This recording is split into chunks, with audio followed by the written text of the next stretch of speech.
Hello everyone, welcome to genius classes online study. दोस्तों, जैसा कि आप सभी जानते हैं कि क्लास 12th फिजिक्स का चैप्टर नंबर 1 विद्युत आवेश और क्षेत्र हम पढ़ रहे हैं और आज हमारी क्लास नंबर 14 है। इस क्लास में हम पढ़ेंगे चार्जिंग बाय इंडक्शन अर्थात प्रेरण द्वारा आवेशन।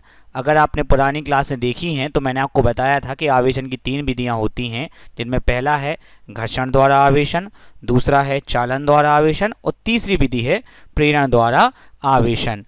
घर्षण द्वारा आवेशन और चालन द्वारा आवेशन मैं आपको पुरानी क्लास में पढ़ा चुका हूं। आज हम दोस्तों पढ़ने वाले हैं सबसे महत्वपूर्ण विधि प्रेरण द्वारा आवेशन। पर यह विधि पढ़ने के पहले हमें थोड़ा सा रिवाइज करना पड़ेगा। देखिए दोस्तों, मैंने आपको बताया था कि प्रत्येक पदार्थ अणुओं से मिलकर बना होता है। केमिस्ट्री से भी आपको ये पता होगा अगर आपने मेरी क्लास नहीं भी देखी तो भी। और अणु जो हैं वो परमाणुओं से मिलकर बने होते हैं। परमाणु की संरचना के बारे में वैसे तो बहुत सारे मॉडल दिए गए हैं, पर सबसे इफेक्टिव जो मॉडल है वो रदरफोर्ड ने दिया था। रदरफोर्ड के अनुसार परमाणु की संरचना कुछ इस प्रकार से होती है। परमाणु के 2 भाग होते हैं, एक नाभिक और एक कक्षाएं। नाभिक में पाए जाते हैं प्रोटॉन और न्यूट्रॉन और कक्षाओं में पाए जाते हैं इलेक्ट्रॉन। प्रोटॉन एक धनावेशित कण है, न्यूट्रॉन पर कोई आवेश नहीं होता और इलेक्ट्रॉन एक ऋणावेशित कण है। ये इतनी जल्दी इसलिए बता रहा हूँ कि ये सब मैं पहले बता चुका हूँ। अगर आप इसको विस्तार से जानना चाहते हैं तो आवेश की उत्पत्ति का इलेक्ट्रॉनिक सिद्धांत का वीडियो देखिए, जिसका लिंक मैं यहाँ पर दे दूंगा। दोस्तों, अब हम बात करेंगे एक ज़रूरी तथ्य पर जो निश्चित ही आपको पहले से पता होगा।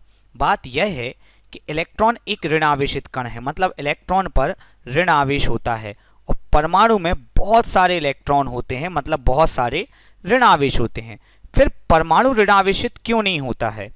अब इसका विपरीत भी भाई बात हो सकती है कि भाई परमाणु में तो बहुत सारे प्रोटॉन भी होते हैं, मतलब बहुत सारे धन आवेश भी होते हैं, तो फिर परमाणु धन आवेशित क्यों नहीं होता?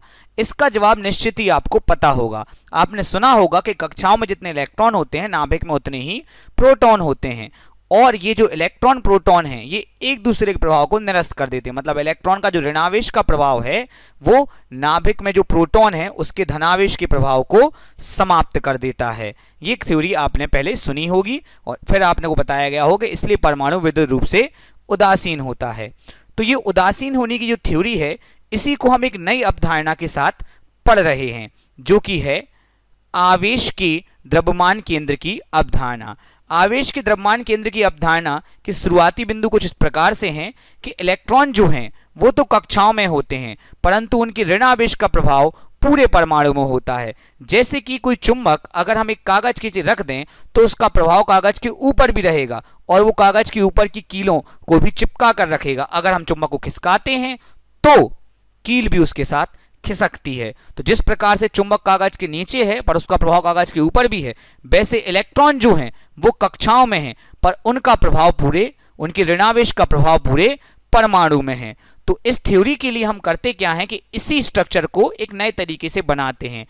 अब देखिए, इलेक्ट्रॉन कक्षाओं में है परंतु उनके ऋणावेश का प्रभाव पूरे परमाणु में है, तो इस प्रभाव को हम एक बिंदु पर केंद्रित मान लेते हैं। किसी भी परमाणु किसी बिंदु पर इसको केंद्रित मान लेते हैं। ये जो बिंदु है ये बिंदु कहलाता है ऋणावेश का द्रव्यमान केंद्र।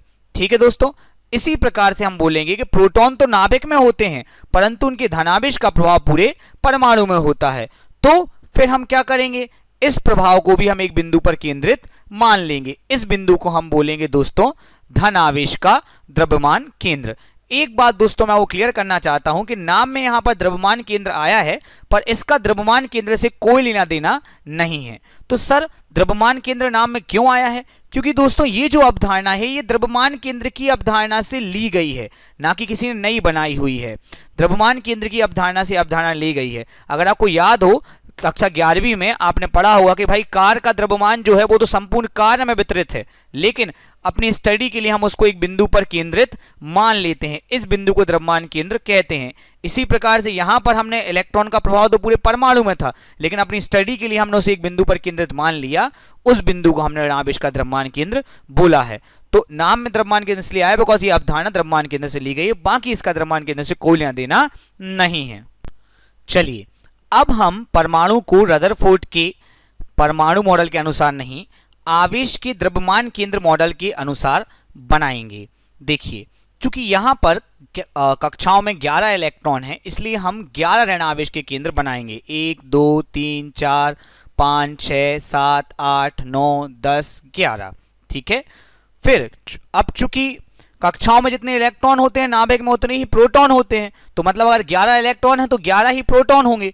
तो हम ऋणावेश के जितने केंद्र बनाए थे उतने ही धनावेश के केंद्र होंगे, इसलिए उतने बना लेंगे 11। 1 2 3 4 5 6 7 8 9 10 11। अब देखिए ये तो हमने अपने अनुसार बना लिए, भैया ऋणावेश का केंद्र यहां बना, धनावेश का केंद्र यहां बना लिया। पर असल में दोस्तों ऐसा नहीं होता है। असल में जहां पर ऋणावेश का केंद्र होता है वहीं धनावेश का केंद्र होता है। तो ये जो संरचना है ये थोड़ी सी गलत है। ये असल में कुछ इस प्रकार से होगी। ध्यान दीजिएगा आप, इसको इस एनिमेशन पे गौर कीजिएगा आप। ये ऋणावेश और धनावेश के केंद्र हमने अलग अलग बिंदु बना दिए, इस प्रकार से नहीं होंगे, ये इस प्रकार से होंगे। मतलब ऋणावेश और धनावेश के द्रव्यमान केंद्र जो होते हैं वो संपाती होते हैं। जहां ऋणावेश का प्रभाव होता है वहीं धनावेश का प्रभाव होता है। अतः ये एक दूसरे के प्रभाव को निरस्त कर देते हैं, इसलिए परमाणु विद्युत रूप से उदासीन होता है। तो परमाणु के विद्युत रूप से उदासीन होना हमने इस थ्योरी के अकॉर्डिंग एक्सप्लेन कर दिया है। और फिजिक्स में ये थ्योरी बहुत काम में आती है। जैसे केमिस्ट्री में आपको रदरफोर्ड के परमाणु मॉडल की थ्योरी बहुत काम में आती है, वैसे फिजिक्स में आवेश के द्रव्यमान केंद्र की थ्योरी बहुत काम में आती है। तो दोस्तों अपना पर्याप्त रिवीजन हो चुका है और पर्याप्त ज्ञान हमें मिल गया है। तो शुरू करते हैं हम आज का टॉपिक, जो कि है प्रेरण द्वारा आवेशन, चार्जिंग बाय इंडक्शन। ध्यान से समझिएगा दोस्तों। देखिए यहां पर आपको एक वस्तु दिखाई गई है जो अनावेशित है। ठीक है, मतलब इसमें जितने धनावेश के केंद्र हैं और उतने ही ऋणावेश के केंद्र हैं। साथ ही धनावेश और ऋणावेश के जो केंद्र हैं वो संपाती हैं एक ही बिंदु पर। मैंने थोड़े नीचे बनाया पर इसको एक ही बिंदु पर माने जाएंगे, इसलिए इस पर कोई आवेश नहीं है, क्योंकि धनावेश ने और ऋणावेश ने एक दूसरे प्रभाव को निरस्त कर दिया है। ठीक है दोस्तों, अब हमारे पास एक आवेशित वस्तु जिस पर ऋणावेश है, जैसा कि चित्र में दर्शाया गया है। अब हम दोस्तों इस आवेशित वस्तु को इस अनावेशित वस्तु के निकट लेकर आएंगे। देखिए आप देखते हैं दोस्तों कि जैसे ही हम इस ऋणावेशित वस्तु को अनावेशित वस्तु के निकट लेकर आते हैं तो ऋणावेश जो हैं वो प्रतिकर्षण के कारण दूर चले जाते हैं, जैसा कि आप एनिमेशन में देख रहे हैं। तो पहले धनावेश और ऋणावेश के केंद्र संपाती थे, लेकिन अब ऋणावेश के केंद्र थोड़े से विस्थापित हो चुके हैं। ठीक है दोस्तों, अब ध्यान दीजिएगा। इस अनावेशित वस्तु के दो सिरे हैं, एक ये सिरा है जो रेड से बनाया है और एक जो ब्लू से बनाया है। ये जो रेड वाला सिरा है ये आवेशित वस्तु के निकट है, इसलिए हम इसको निकटवर्ती सिरा कहते हैं, और इस ब्लू वाले को हम दूरवर्ती सिरा कहते हैं। अगर आप गौर करें, ये निकटवर्ती सिरा जो है वो धनावेशित हो गया है। क्यों? क्योंकि अब यहां कोई ऋणावेश के केंद्र तो है नहीं जो धनावेश के प्रभाव को समाप्त करें। इसी प्रकार से दूरवर्ती सिरा जो है वो ऋणावेशित हो गया है। ठीक है दोस्तों, तो कहीं ना कहीं हमने पूरी वस्तु को नहीं लेकिन उसके सिरों को तो आवेशित कर ही दिया है। इस क्रिया को दोस्तों हम बोलते हैं स्थिर वैद्युत प्रेरण, इलेक्ट्रोस्टैटिक इंडक्शन। दोस्तों निश्चित ही आपने ये वर्ड इंडक्शन पहले जरूर सुना होगा, निश्चित ही सर आपके घर में इंडक्शन होगा, उस पर आप शायद खाना बनाते होंगे, पर वो ये इंडक्शन नहीं है। ये इंडक्शन जो है ये इलेक्ट्रोमैग्नेटिक इंडक्शन, विद्युत चुम्बकीय प्रेरण पर कार्य करता है। इसलिए मैंने यहाँ पर प्रेरण अकेला नाम नहीं लिखा, पूरा नाम लिखा है स्थिर वैद्युत प्रेरण, जबकि हेडिंग में मैंने आपको अकेले प्रेरण ही बताया था। लेकिन याद रखिए हम इसको हमेशा स्थिर वैद्युत प्रेरण ही कहेंगे, क्योंकि प्रेरण और भी कई प्रकार के होते हैं। बहरहाल विद्युत चुम्बकीय प्रेरण, इलेक्ट्रोमैग्नेटिक इंडक्शन को हम बाद में पढ़ेंगे। ठीक है दोस्तों, आगे बढ़ते हैं और इस बात को समझते हैं कि जो प्रेरण की क्रिया है, प्रेरण की क्रिया में जो वस्तु आवेशित होती है, जिसके कारण ये पूरी क्रिया हुई, अगर ये आवेशित नहीं होती तो ये पूरी क्रिया ही नहीं होती। इस आवेशित वस्तु को हम प्रेरक कहते हैं, और जिस वस्तु पर आवेश आया है सिरों पर उसे हम प्रेरित कहते हैं। जैसे कि कोई क्लासरूम में टीचर जो है वो प्रेरक है और वो बच्चों को पढ़ने के लिए प्रेरित करती है, तो बच्चे जो हैं वो प्रेरित है। अगर टीचर नहीं होती तो बच्चे पढ़ने के लिए प्रेरित नहीं होते। तो टीचर प्रेरक है जिसने प्रेरणा दी है बच्चों को पढ़ने के लिए, इसलिए बच्चे प्रेरित हैं। वैसे आवेशित वस्तु प्रेरक है जिसने प्रेरणा दी है आवेश को, धनावेश को निकटवर्ती सिरे पर आने के लिए और ऋणावेश को दूरवर्ती सिरे पर आने के लिए। तो यहां पर आवेशित वस्तु प्रेरक है और अनावेशित वस्तु प्रेरित है। आगे बढ़ते हैं दोस्तों, तो हम यहां पर ये जो कथन है निकटवर्ती सिरा धनावेशित हो गया है, इसको एक नए प्रकार से लिख सकते हैं। इसकी जगह हम लिख सकते हैं कि निकटवर्ती सिरे पर धनावेश प्रेरित हो गया है। कोई अलग से तो आ नहीं गया है, पहले था बस ऋणावेश तरफ जा गया तो वो प्रभाव में आ गया। तो जो इस कथन हमने लिखा है कि निकटवर्ती सिरा धनावेशित हो गया है, इसकी जगह हम लिख सकते हैं कि निकटवर्ती सिरे पर धनावेश प्रेरित हो गया है। हम इसी कथन का बार बार प्रयोग करेंगे। इसी प्रकार से ये जो कथन है कि दूरवर्ती सिरा ऋणावेशित हो गया है, इसको हम लिख सकते हैं कि दूरवर्ती सिरे पर ऋणावेशित प्रेरित हो गया है। हम इन्हीं कथनों का यूज करेंगे, प्रेरित हो गया ना कि आ गया है। ठीक है दोस्तों, ताकि समझ में आए कि जो क्रिया हो रही है वो प्रेरण है, तो हम इस कथन का उपयोग करेंगे। अब दोस्तों आपसे पूछा जा रहा है ये कि क्या हमेशा निकटवर्ती सिरे पर धनावेश ही प्रेरित होगा? क्वेश्चन तो बनता है कि क्या निकटवर्ती सिरे पर हमेशा धनावेश ही प्रेरित होगा? जवाब है नहीं। देखिए, चूंकि हमारी आवेशित वस्तु जो है वो ऋणावेशित थी, इसलिए निकटवर्ती सिरे पर धनावेश आया। लेकिन अगर हमारा जो प्रेरक है, जो आवेशित वस्तु है, वो धनावेशित होती तो वो ऋण को आकर्षित करती, तो निकटवर्ती सिरे पर फिर ऋणावेश प्रेरित होता और दूरवर्ती सिरे पर धनावेश प्रेरित होता। तो कुल मिलाकर अगर व्यापक रूप से कहें तो हम ये कह सकते हैं कि निकटवर्ती सिरे पर विपरीत आवेश प्रेरित हो जाता है। अगर प्रेरक पर ऋणावेश है तो निकटवर्ती सिरे पर धनावेश आ जाता है, और प्रेरक पर अगर धनावेश है तो निकटवर्ती सिरे पर ऋणावेश आ गया है। तो और एक बात और समझेंगे कि अगर निकटवर्ती सिरे पर ऋण आवेश है तो दूरवर्ती पे भी ऋण आवेश है, मतलब एक सा। अगर प्रेरक पर धन आवेश है तो दूरवर्ती सिरे पर भी धन, मतलब एक सा। तो दूरवर्ती सिरे पर समान आवेश प्रेरित हो गया। बिल्कुल मत भूलिएगा बच्चों, फिर ऑब्जेक्टिव नहीं बनेंगे। तो ध्यान दीजिए, अगर कोई बोलता है तो बिल्कुल सही कथन, सबसे सही कथन ये है कि निकटवर्ती सिरे पर आता है विपरीत आवेश, जो प्रेरक पर है उससे विपरीत आवेश, और दूरवर्ती सिरे पर आता है समान आवेश, जो आवेश प्रेरक पर है वही आता है दूरवर्ती सिरे पर। चलिए दोस्तों, इतनी चीजें आप समझ गए होंगे। अब हम आ जाते हैं परिभाषा पर। परिभाषा स्थिर वैद्युत प्रेरण की क्या कहती है? जब किसी अनावेशित वस्तु के निकट कोई आवेशित वस्तु लेकर आते हैं, ये थी हमारी अनावेशित वस्तु, इसके निकट हम लेकर आए थे आवेशित वस्तु, तो क्या होता है ध्यान दीजिए। निकटवर्ती सिरे पर विपरीत आवेश, माइनस है तो प्लस, प्लस है तो माइनस। निकटवर्ती सिरे पर विपरीत आवेश और दूरवर्ती सिरे पर समान आवेश, मतलब अगर प्रेरक पर ऋण आवेश है तो दूरवर्ती सिरे पर ऋण आवेश ही आया, अगर प्रेरक पर धनावेश है तो दूरवर्ती सिरे पर धनावेश ही आया। तो एक बार फिर से देख लेते हैं इस परिभाषा को। जब किसी आवेशित अनावेशित वस्तु के निकट कोई आवेशित वस्तु लेकर आते हैं तो अनावेशित वस्तु के निकटवर्ती सिरे पर विपरीत आवेश और दूरवर्ती सिरे पर समान आवेश प्रेरित हो जाता है। इस घटना को हम दोस्तों स्थिर वैद्युत प्रेरण कहते हैं। आशा करता हूं कोई परिभाषा समझ में आई होगी। चलिए दोस्तों, अब आपसे पूछ लेते हैं कुछ ऑब्जेक्टिव अर्थात बहुविकल्पीय प्रश्न, ताकि पता चले कि आपने कुछ समझा भी है या सोते ही रह गए। तो चलिए कमेंट बॉक्स खोल लीजिए, जल्दी शुरू करते हैं। पहला क्वेश्चन ये रहा। पहला क्वेश्चन है, जब किसी अनावेशित वस्तु के निकट कोई आवेशित वस्तु लेकर आते हैं तो अनावेशित वस्तु के निकटवर्ती सिरे पर कौन सा आवेश प्रेरित हो जाता है? देखिए दोस्तों, आपको पता हुआ कि ऋण है तो धन प्रेरित हो जाता है और धन है तो ऋण प्रेरित हो जाता है निकटवर्ती, मतलब उल्टा आवेश प्रेरित होता है। तो कोई भी धन या ऋण ना लगाए, हमेशा यही ऑब्जेक्टिव लगाएं, यही आंसर दें कि आवेशित वस्तु के विपरीत आवेश, अगर ऋण है तो धन आएगा, धन है तो ऋण आएगा निकटवर्ती सिरे पर। इस बात का ध्यान रखिएगा। चलिए अगले क्वेश्चन में पहुंचते हैं। अगला क्वेश्चन है कि अनावेशित वस्तु के निकट कोई आवेशित वस्तु लेकर आते हैं तो अनावेशित वस्तु के दूरवर्ती सिरे पर कौन सा आवेश प्रेरित होता है? दूर। तो देखिए, ऋण है तो दूर में भी ऋण ही हुआ और धन है तो दूर में धन ही हुआ। इसका मतलब है आवेशित वस्तु के समान आवेश प्रेरित होता है दूरवर्ती सिरे पर। ऋण है तो दूर ऋण ही जाएगा और धन है तो दूर धन ही जाएगा। अगले क्वेश्चन पर आ जाते हैं। इसमें यहाँ पर लिखा है कि आवेशित वस्तु के निकट इस बार लेकर आए हैं ऋण आवेशित वस्तु, मतलब ये ऋण आवेशित वस्तु लेकर आए हैं तो निकटवर्ती सिरे पर कौन सा आवेश? निकटवर्ती, अगर ऋण पास में लाए हैं तो निकटवर्ती सिरे पर प्रेरित होता है धन आवेश। तो इसका सही जवाब होगा धन आवेश, क्योंकि ऋण पास लाए हैं तो निकटवर्ती सिरे पर धन आवेश। अगला क्वेश्चन है, इस बार निकट लेकर आए हैं धनावेशित वस्तु, मतलब ये वाला चित्र चलेगा दोस्तों। धनावेशित वस्तु लेकर आए हैं, ये वाला चित्र चलेगा। तो धनावेशित वस्तु लेकर आए हैं, पूछा है कि निकटवर्ती सिरे पर कौन सा लाएंगे? तो भाई धनावेश लाओगे तो निकटवर्ती सिरे पर उसका उल्टा आएगा ऋण आवेश, तो सही जवाब है इसका ऋण आवेश। अगला क्वेश्चन, जल्दी जल्दी जवाब दीजिए दोस्तों। देखिए फिर वही ऋण आवेशित वस्तु लेकर आए हैं इस बार, और आपसे पूछा है कि दूरवर्ती सिरे पर, तो दूरवर्ती सिरे पर समान आवेश आता है तो ऋण का समान हो जाएगा ऋण, तो इसका सही जवाब आएगा ऋण आवेश। आप यहां भी देख सकते हैं ऋण आवेश पास लेकर आए, दूर कौन जाएगा, ऋण ही जाएगा, दूरवर्ती सिरे पर ऋण आवेश। अगले क्वेश्चन पर आ जाते हैं दोस्तों। इसमें अनावेशित वस्तु के निकट लेकर आए हैं धन आवेशित वस्तु, धन आवेशित वस्तु लेकर आए हैं, पूछा है दूरवर्ती सिरे पर कौन सा आवेश प्रेरित हो जाता है, ये हमें बताना है। तो देखिए, जब हम धनावेशित वस्तु पास लेकर आएंगे तो निकटवर्ती सिरे पर आता है ऋण आवेश और दूरवर्ती सिरे पर आता है धन आवेश, वही का वही आ जाता है दूरवर्ती सिरे पर, ये तो आप कंसेप्ट में पढ़ ही चुके हैं।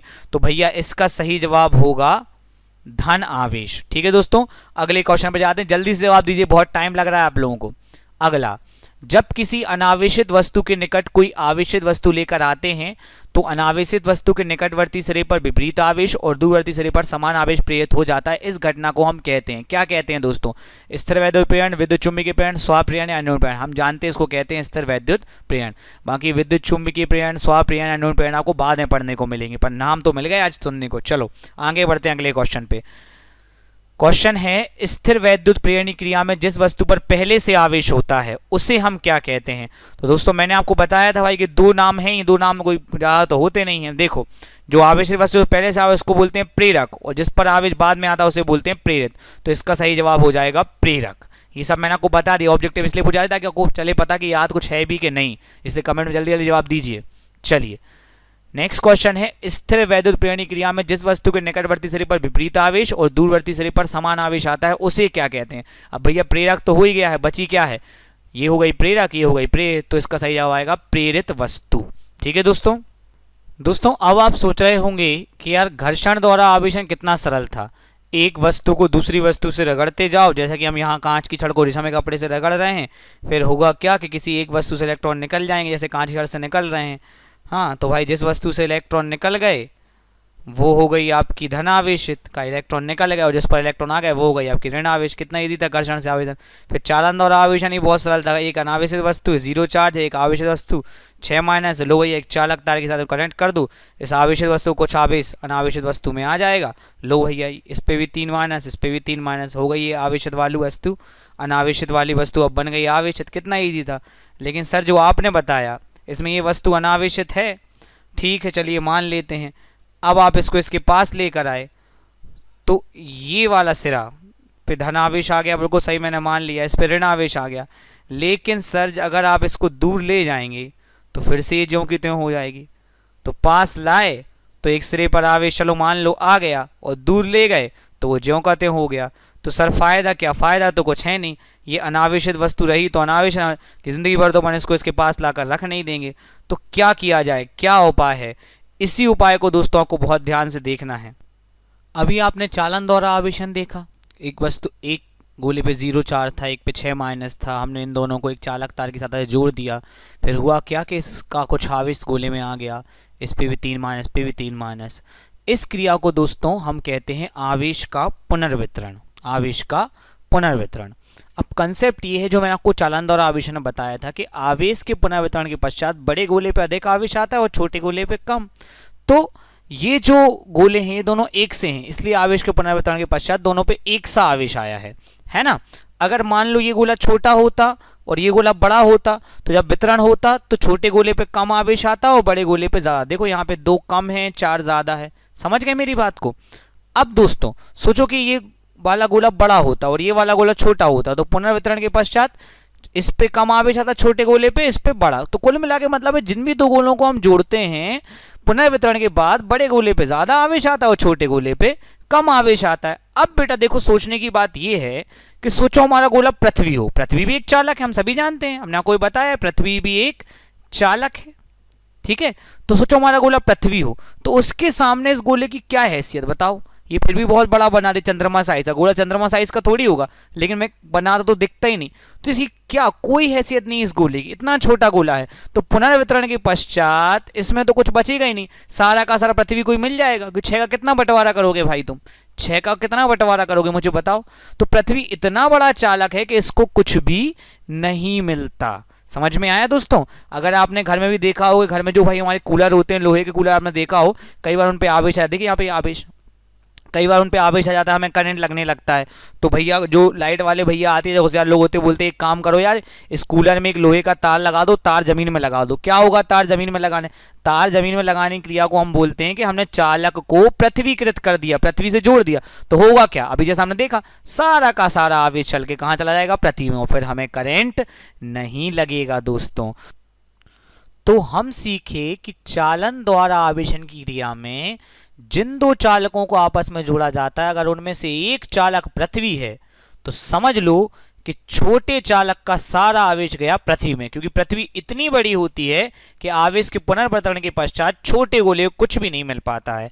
तो ये जो चालक को पृथ्वीकृत करने की क्रिया है, इसी की सहायता से हम प्रेरण द्वारा आवेशन करेंगे। कैसे? देखते हैं। देखिए, ये ऋणावेशित है, ये अनावेशित है। इसको इसके पास लाए, लो भैया ऋणावेश प्रतिकर्षण होकर दूर चला गया। ठीक है, अब देखिए इस सिरे पर ये जो धनावेश आया है, इसको हम कहते हैं बद्धावेश। क्यों? क्योंकि ये इस ऋण से बंधा है, तभी तो कहीं गया नहीं, बंधा हुआ है, आकर्षित बंधा हुआ है। अच्छा, ये जो ऋणावेश ये दूर चला गया, इसको हम बोलते स्वतंत्रावेश। स्वतंत्र था तभी तो चल के दूर चला गया। अब हम क्या करेंगे कि एक चालक तार की सहायता से इस गोले का संबंध कर देंगे पृथ्वी से। ये हो गया पृथ्वीकृत, तो सारा का सारा ऋणावेश चला गया आपका पृथ्वी में। चलिए भैया, आपका स्वतंत्रावेश तो स्वतंत्र हो गया, चला गया भैया। अब बचता है आपका केवल बद्ध आवेश, धन आवेश। अब अगर आप इसी समय इस आवेशित गोले को दूर ले जाएं तो समझो तुम्हारा ये धन आवेश भी गया, बिकॉज पृथ्वी तो बहुत बड़ा चालक है, सब आवेश ले लेता है। ठीक है, तो अभी बहुत सावधानी से इससे नहीं बोलना है, इसको वहीं का वहीं रखना है ताकि ये बंधा रहे। और उसके बाद इस चालक तार को कर दो अलग। ये कर दिया अलग हमने। तो अब तुमने देखा कि ऋणावेश चला गया पृथ्वी में और धन आवेश में बचा। हम क्या करेंगे, ये जितने प्लस माइनस वाले हैं सब, ये सब तो जीरो हैं, उदासीन है, तो कोई मतलब नहीं, तो इनको अपन अलग कर देंगे। तो अपने पास केवल ये धन धन बचेगा दिखाने के लिए। देखो इनका तो वैसे ही कोई महत्व नहीं है, बिकॉज टोटल आवेश तो जीरो ही है, तो इतना बचा अपने पास ऋण। अब देखो धन धन में प्रतिकर्षण होता है, अब ये दूर इसलिए नहीं जा रहा बिकॉज ये बेचारे इससे बंधे हुए हैं। चलो इनका बंधन खोल देते, इनको दूर ले जाते। ये देखो बढ़िया, ये हो गए दूर दूर। और बताओ अब क्या हो गया? अरे क्या हो गया सर बताइए? गोला हो गया धनावेशित। तो हमने अपनी बुद्धिमत्ता की सहायता से इस गोले को कर दिया धन आवेशित। यही जो है इसी को हम बोलते हैं प्रेरण द्वारा आवेशन। स्थिर वैद्युत प्रेरण वो अलग चीज होती है, वो हमने को पढ़ाई परिभाषा के भाई, निकटवर्ती सिरे पर विपरीत आवेश, दूरवर्ती सिरे पर समान आवेश। लेकिन ये जो हमने करके दिखाया ये कहलाता है दोस्तों प्रेरण द्वारा आवेशन। हमने प्रेरण द्वारा आवेशन करके दिखाया। सबसे टफ टॉपिक माना जाता है, पर मुझे पूरा यकीन है कि आपको समझ में आया होगा। अब एक महत्वपूर्ण बात ये है कि प्रेरण की क्रिया को बार बार दोहराकर कई गुना आवेश उत्पन्न किया जा सकता है। जैसे आप एक बार इसको इसके पास लाए तो भैया आपने 4 धन आवेश लाए एग्जाम्पल के लिए, अगली बार लाओगे तो 4 और आ जाएंगे, अगली बार लाओगे तो 4 और आ जाएंगे। तो इस प्रकार से बार बार दोहराकर प्रेरण क्रिया को बार बार दोहराकर कई गुना आवेश उत्पन्न किया जा सकता है। क्या आप और किसी क्रिया से ऐसा कर सकते हैं? अब घर्षण हो रहा भैया, आप घर्षण लो भैया, करते जाओ, इंतजार करते जाओ कब इलेक्ट्रॉन निकलेंगे। आप सभी जानते कि भैया 1 कूलाम का आवेश देने में भी लगभग 200 वर्ष लग जाते, मैंने आपको न्यूमेरिकल कराया है। अब बात करते चालन द्वारा आवेशन की, ये तो भाई और बड़ी बात है। देखिए चालन द्वारा आवेशन में क्या होता है, एक चालक का थोड़ा सा आवेश दूसरे चालक में चला जाता है। अब इसमें जितना होगा उतना ही इसमें जाएगा। अगर मान लो इसमें 100 है तो इसमें 50 60 हद पूरा 100 ही चला जाएगा, लेकिन इससे तो नहीं जाएगा। लेकिन इसमें भाई ये जो दिख रहा है आपको प्रेरक का आवेश तो कहीं नहीं जाता, प्रेरक का आवेश तो वहीं का वहीं रहता है। आप इसको पास लाते जाते हैं और आवेश बढ़ाते जाते हैं, बढ़ता जाता है। तो आवेश बढ़ने से क्या होता है पता है? देखो जैसे इस बर्तन में जब हम पानी डालते हैं तो पानी का लेवल बढ़ता जाता है, वैसे जब हम आवेश देते जाते हैं किसी चीज को आवेश, उसका वोल्टेज बढ़ता था, विभव बढ़ता था, मैंने आपको बताया था। तो इससे बनते हैं उच्च वोल्टेज जनरेटर, जनरेटर माने जनरेटर, उच्च वोल्टेज जनरेटर जो हाई वोल्टेज पे काम करते हैं। तो वो किस सिद्धांत पे काम करते हैं दोस्तों? वो काम करते हैं प्रेरण के सिद्धांत पे। इस बात को आप कभी मत भूलिएगा कि वो प्रेरण के सिद्धांत पर कार्य करते हैं, बिकॉज प्रेरण ही एक ऐसी क्रिया है जिसको बार बार दोहराकर कई गुना आवेश उत्पन्न किया जा सकता है। चलिए हम ये तो सीख गए हैं कि किसी भी वस्तु को हम प्रेरण द्वारा आवेशित कर सकते हैं। अब हम स्टेप्स देख लेते हैं कि भाई प्रेरण द्वारा आवेशित करने के स्टेप्स क्या हैं। पहला स्टेप वही है कि भाई आपकी जो अनावेशित वस्तु है उसके निकट आपको कोई आवेशित वस्तु लेकर आनी है, जिससे अनावेशित वस्तु के निकटवर्ती सिरे पर आएगा विपरीत आवेश और दूरवर्ती सिरे पर आएगा समान आवेश। एग्जाम्पल के लिए मैंने यहाँ पर धनावेश वस्तु को अनावेश वस्तु के पास लाएं तो निकटवर्ती सिरे पर ऋणावेश आया और दूरवर्ती सिरे पर धनावेश। अब हम क्या करेंगे, प्रेरित जो वस्तु है हमारी उसका जो दूसरा सिरा बाहरी सिरा है ये, इसको हम कर देंगे पृथ्वीकृत। ये जो चिन्ह है ये पृथ्वीकृत करने का चिन्ह। देखिए तो पृथ्वीकृत करने से क्या हुआ दोस्तों कि ये जो धनावेश है ये कहाँ चला गया, कहीं चला गया। तो कई लोग बोलते हैं कि दोस्तों ये पृथ्वी में चला गया, क्योंकि अभी हमने ऋणावेश देखा वो पृथ्वी में चला गया। मैं आपको बताना चाहता हूँ दोस्तों कि एक सही कथन नहीं है। सही कथन ये है कि धनावेश प्रभावहीन हो गया, क्योंकि धनावेश जो है वो पृथ्वी में नहीं जा सकता। पृथ्वी से इलेक्ट्रॉन आकर उसको प्रभावहीन बना देते हैं, है ना। चलते केवल इलेक्ट्रॉन है, बाहर भी और अंदर भी। अगर इलेक्ट्रॉन जहां चले गए वहां धनावेश आ गया, जहां से इलेक्ट्रॉन आ गए, जहां पर इलेक्ट्रॉन आ गए वहां से धनावेश चला गया। फिलहाल कई लोग भी ये लिख देते हैं कि भाई धनावेश पृथ्वी में चला गया, पर मैं तो आपसे ये कहूँगा कि आप यही लिखो कि धनावेश प्रभावहीन हो गया। सही शब्द तो यही है, ताकि आपको कभी ना बोलना भाई धनावेश पृथ्वी में चला गया। बोलने को तो लोग कुछ ही बोल देते हैं। अब क्या करना है, अब कुछ नहीं करना है। अब हमें क्या करना है, पृथ्वी का संबंध अलग कर देना है। चलिए हम अलग कर दिया। अभी भी ये जो धन है इस ऋण से बंधा है, अब जैसे ही तुम इसको अलग करोगे तो ये ऋण पूरे में फैल जाएगा। ये अपनी प्रेरित वस्तु हो गई ऋण आवेशित। ठीक है दोस्तों, अब हम प्रेरण से संबंधित कुछ महत्वपूर्ण बातें समझ लेते हैं जिनसे काफ़ी ऑब्जेक्टिव बनते हैं। पहला बहुत सरल बात है कि प्रेरित वस्तु पर आवेश सदैव प्रेरक की विपरीत प्रकृति का आता है, कि चालक में समान आता है। अगर आपको याद हो तो प्रेरित वस्तु पर आवेश सदैव प्रेरक की विपरीत प्रकृति का, मतलब अगर प्रेरक पे धन था यहाँ पे तो देखिए आखिरी में प्रेरित पे कौन सा आया, ऋण आया। ठीक है, तो ये बात समझ गए, बहुत सरल बात है, फिर भी ऑब्जेक्टिव में आ जाती है। अगला, प्रेरित वस्तु पर आवेश सदैव प्रेरक से कम आता है या उसके बराबर आता है। इसको समझिए दोस्तों। देखिए ये धन है, ये धन इस ऋण को आकर्षित करेगा इस तरफ, जितने धन है उतने ऋण को आकर्षित करेगा। तो अगर मान लीजिए एक एग्जाम्पल के लिए 10 है तो ये मैक्सिमम 10 को ही आकर्षित कर सकता है, उससे ज्यादा को तो कर नहीं सकता। तो इसलिए बोल रहे हैं कि प्रेरित वस्तु पर आवेश प्रेरक से कम या उसके बराबर आता है। तो अगर ये 10 है और 10 को ही आकर्षित कर लिया तो ये बराबर हो गया। लेकिन बाय चांस अगर ये 10 है और 10 को आकर्षित नहीं कर पाया, केवल मान लीजिए 6 को ही आकर्षित कर पाया, तो प्रेरित पे आवेश कम हो गया। तो प्रेरित का आवेश प्रेरक से कम हो सकता है, ठीक है, पर ज्यादा नहीं हो सकता। जैसे मैं आपको पढ़ा रहा हूं तो मैं आपको ज्ञान दे रहा हूं, मैं प्रेरक हूं, टीचर मैंने आपको बताया था प्रेरक है, तो आप पे जितना मैंने बताया उतना आ सकता है, या हो सकता है आप ध्यान से ना सुन रहे हो तो उससे कम आ जाए। ठीक है, लेकिन किसी की मतलब प्रेरित पर जो आवेश है वो प्रेरक से ज्यादा नहीं हो सकता। इस बात का आप ध्यान रखिएगा। अब हम चर्चा करेंगे कि भाई कब कम होता है और कब बराबर। देखो, अगर प्रेरित वस्तु चालक है तो इसमें ऋणावेश जहां भी है सीधे चल के कहां आ जाएंगे भैया, बाहर आ जाएंगे फटाफट। चालक में चलना आसानी होती है, तो फिर आवेश प्रेरक के बराबर ही होगा, मतलब क्यू डैश जो रहेगा वो क्यू के क्या रहेगा, बराबर। लेकिन अगर प्रेरित वस्तु कुचालक है तो आवेश को चलने में दिक्कत होती है, तो ऐसे में जो क्यू डैश है वो क्यू से क्या हो जाता है, कम हो जाता है। समझ गए मेरी बात। इन दोनों बातों से एक और बात समझ में आई दोस्तों कि चालन द्वारा तो केवल चालकों को आवेशित कर सकते हैं, कि प्रेरण द्वारा चालकों को भी आवेशित कर सकते और कुचालकों को भी कर सकते। ये है खास बात प्रेरण की, सबसे फेमस, सबसे एडवांस वर्जन आवेशन का। ठीक है दोस्तों, एक आखिरी बात और महत्वपूर्ण बात जिसके लिए मैंने फिर से आपका वो संरचना बताई है, परमाणु संरचना। देखो, प्रेरण चालक में भी होता है, कुचालक में भी होता है, सबको पता है, परंतु कणों में नहीं होता। अब इसका क्या मतलब, इसको कैसे समझेंगे। देखो, जैसे कि ये कण है न्यूट्रॉन, अब न्यूट्रॉन ने पढ़ा, न्यूट्रॉन पे कितना आवेश होता है, 0।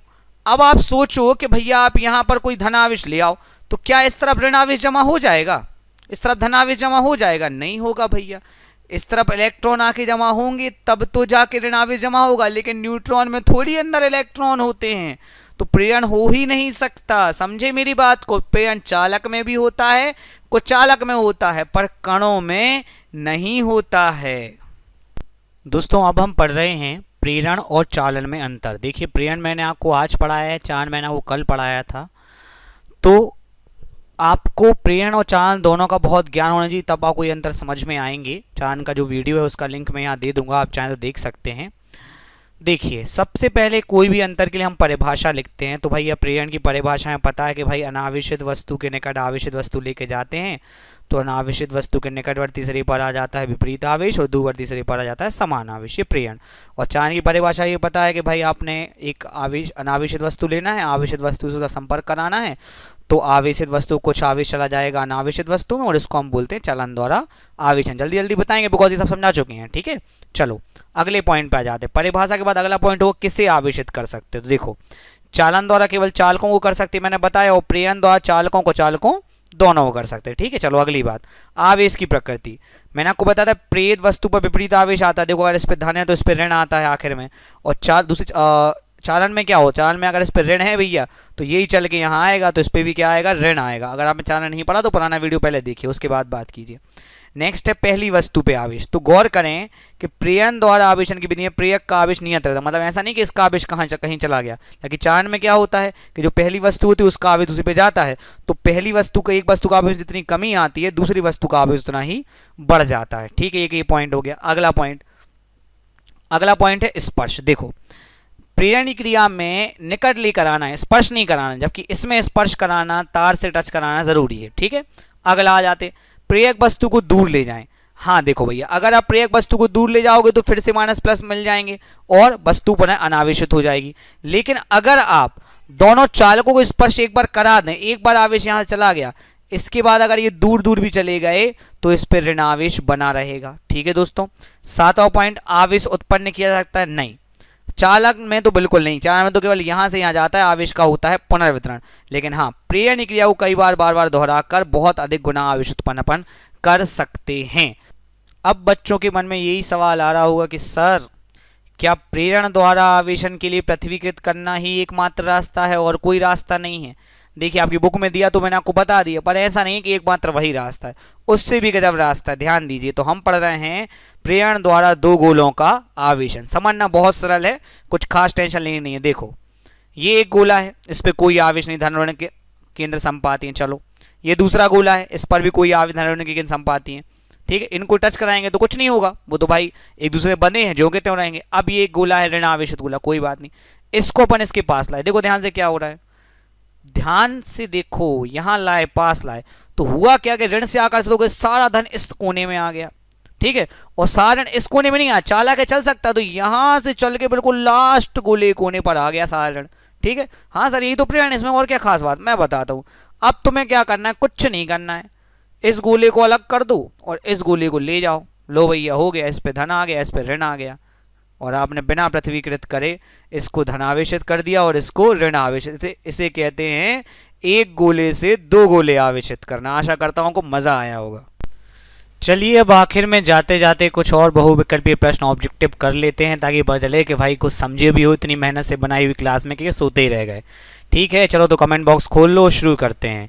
पहला क्वेश्चन है, निम्नलिखित में से कौन सी क्रिया बार बार दोहराकर कई गुना आवेश उत्पन्न कर सकते हैं। घर्षण, प्रेरण, चालन, उपरोक्त सभी।